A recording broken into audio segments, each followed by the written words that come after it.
Boa noite, queridos irmãos, queridas irmãs. Estamos aqui mais uma vez, numa quarta-feira, no nosso culto de oração e vamos iniciar com a nossa reflexão desta noite. A nossa reflexão desta noite tem a ver com tudo aquilo que nós estamos passando, tá? Eu queria que você prestasse muita atenção. O tema é tristeza com potencial. Aí você pergunta, pastor, como é isso?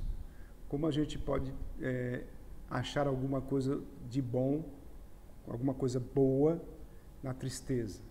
Tristeza é algo negativo.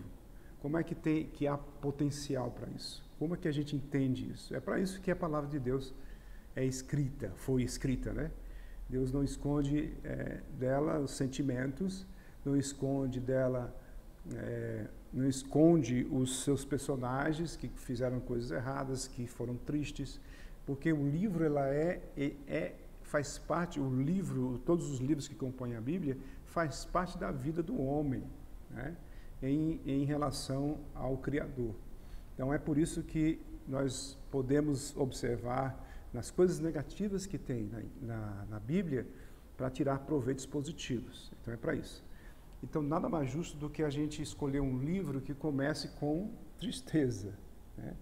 E o livro que começa com tristeza é o livro de Neemias. Logo no capítulo 1 e o início do capítulo 2 a gente vê isso. Então eu queria que você abrisse a sua Bíblia lá no livro de Neemias, capítulo 2, e vamos ver somente os dois primeiros versículos. Aliás, o versículo 2 e o versículo 3. Tá? Diz assim a palavra de Deus. Então o rei me disse, por que o seu rosto está triste, se você não está doente? Isto tem de ser tristeza do coração. Então fiquei com muito medo e lhe respondi, que o rei viva para sempre. Como não estaria triste o meu rosto, se a cidade onde estão sepultados os meus pais está em ruínas e os seus portões foram queimados? Então a gente vê aí Neemias expressando para o rei. E aí a gente vai entender melhor. Vamos orar? Senhor nosso Deus e Pai, obrigado pela Tua palavra. Obrigado, Senhor, por esse tempo. Que o Senhor esteja nos orientando, nos dando sabedoria, para a gente tirar um proveito necessário daquilo que as Escrituras nos oferecem. Ajuda-nos, Senhor, a poder refletir, a poder entender e aplicar em nossas vidas. Usa Teu servo, usa os irmãos, que eles possam a ouvir a Tua palavra e entendê-la, Senhor. É isso que nós te pedimos e agradecemos em nome de Cristo. Amém. Então nós acabamos de ver aí o relato de Neemias, a conversa com o rei, né? A gente sabe que como ele era copeiro do rei, ele não poderia jamais se apresentar diante do rei com um semblante triste. E isso chamou muita atenção do rei. E em alguns acontecimentos anteriores, com outros reis, com outros copeiros, isso era motivo de o copeiro ser morto, né? Ser morto somente por causa desse semblante triste. Já pensou?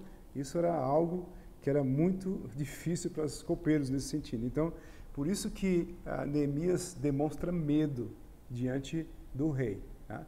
Mas vamos entender melhor quando a gente observar melhor a palavra. O primeiro capítulo de Neemias relata o encontro dele com Hanani, ou Anani, que é o irmão dele, que certamente veio com outras pessoas para dar notícia lá do povo dele, da terra natal dele.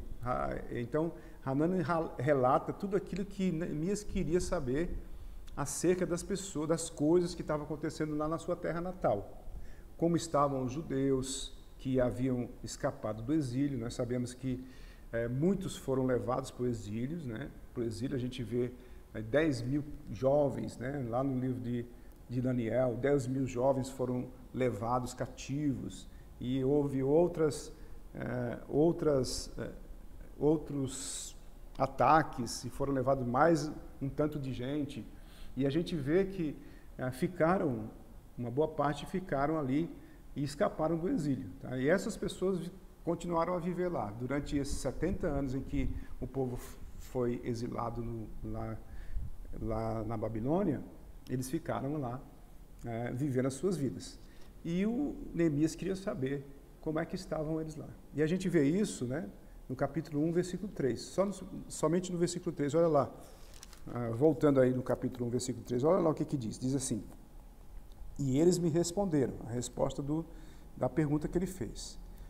Os restantes, os que sobreviveram ao exílio e se encontram lá na província, estão em grande miséria e humilhação.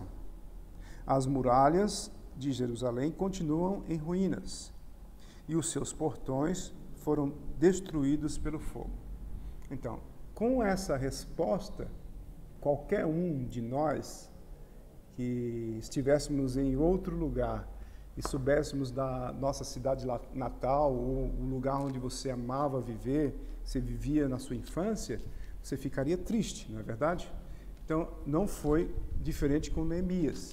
Mas o que a gente aprende com estas coisas? A primeira coisa que a gente aprende é que as notícias más provocam tristeza.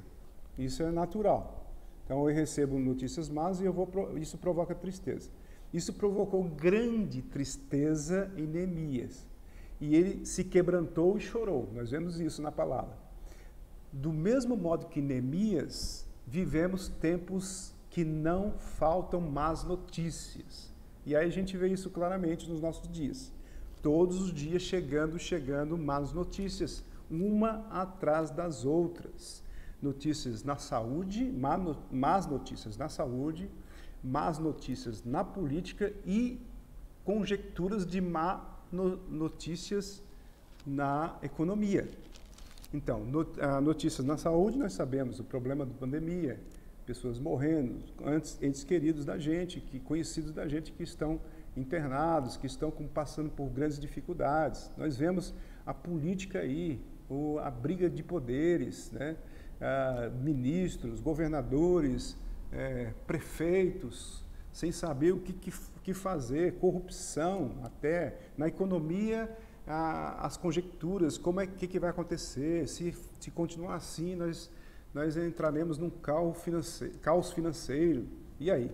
Então, essas angustiantes má notícias e as manifestações da maldade humana no meio de tudo isso, no meio desse caos, tem pessoas que querem tirar proveito, né, das coisas, das más notícias, e tiram proveito para o seu benefício próprio e esquecem da coletividade, só pensa em si próprio, o seu egocentrismo, o seu egoísmo, nesse sentido. Então a gente vê isso claramente. As dificuldades que vemos enchem nossos corações de tristeza. Então é isso que aconteceu com Neemias e isso que acontece conosco também. E o resultado é desânimo, é desesperança, é resignação. E à medida que esses relatos vão chegando, nos alimentam e o ânimo diminui.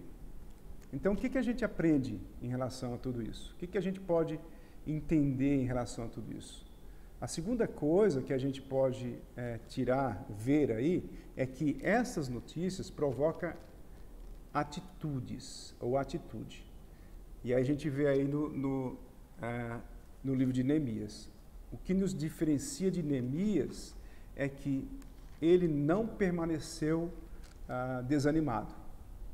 Ele não permaneceu desanimado. E isso é algo notório para a gente tirar proveito daquilo que é negativo.